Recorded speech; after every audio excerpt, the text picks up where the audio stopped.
La Casa Santonja de l'Olleria ja és seu universitària del campus d'Alcoi de la Universitat Politècnica de València. L'alcalde José Vidal i el rector Francisco Mora signaren ahir el conveni marc de col·laboració institucional que regula les activitats i descriu els objectius que uniran a partir d'ara amb dues institucions. L'Ajuntament de l'Olleria va desenvolupar un pla de promoció econòmica i empleo i fruit d'aquest pla ha sigut el conveni marc que ara acabem de firmar.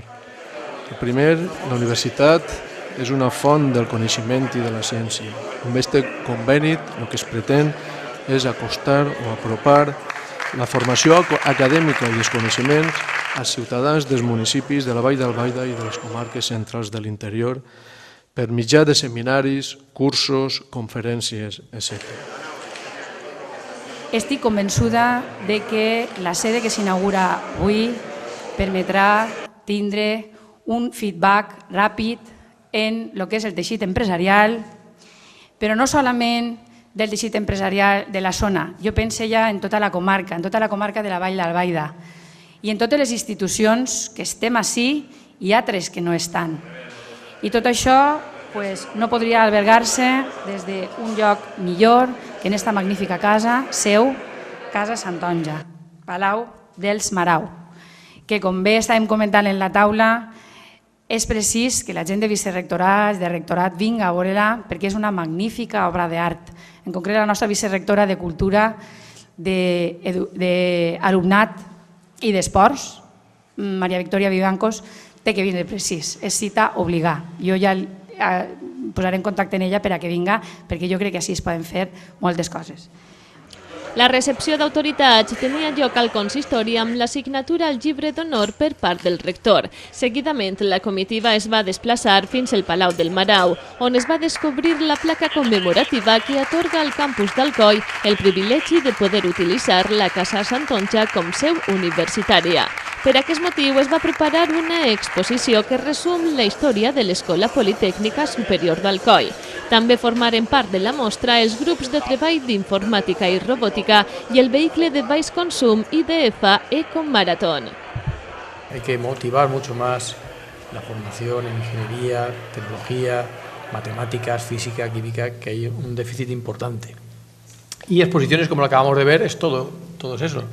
Robótica, de esta informática, electrónica mezclado, y es una forma muy visual y muy amena de llegar a los más jóvenes, la realidad aumentada de informática o ese magnífico coche, que es un coche que compite, que además ha competido en 4 ediciones, una EcoShell Maratón, una prueba internacional, en Grenoble, en Frankfurt, en varios países se ha estado desarrollando y que ha recorrido, es un ejemplo de un trabajo hecho por jóvenes, es decir, en este caso universitarios, de varios cursos, de varias titulaciones de mecánica, de electrónica, de informática, de electricidad, diseño, y que con 1 litro de combustible han hecho 1.044 kilómetros.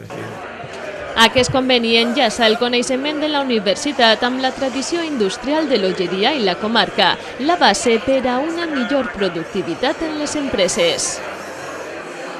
La presència, sí, de l'Institut IDEES, que ha actuat com a incubadora per a empreses des de l'any 1992, quan ningú parlava d'emprenedoria, va en aquesta direcció i ha de ser necessàriament un element dinamitzador de la vida empresarial a l'Olleria i a la seva comarca, perquè la seva capacitat per a donar suport a la creació i creixement d'empreses, la seva experiència en el camp de la consultoria i una llarga tasca de formació d'empresaris i emprenedors així ho acrediten.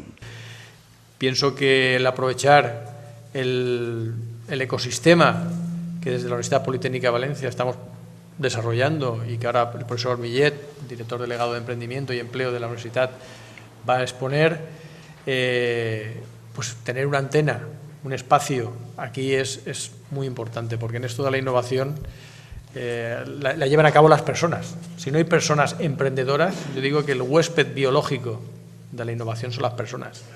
La programació d'activitats compacta es donarà a conèixer en setembre.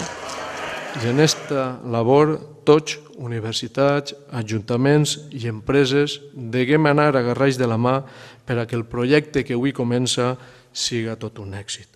tinguem tots els factors a favor. La Universitat Politècnica de València, una universitat de gran prestigi nacional i internacional, volcada totalment cap al projecte i amb el campus d'Alcoi pròxim a tan sols 35 quilòmetres.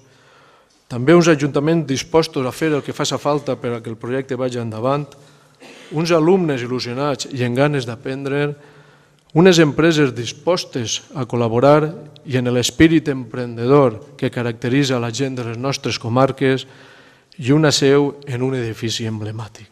A l'acte també assistiren representants empresarials, d'entitats financeres i d'associacions socials de la comarca.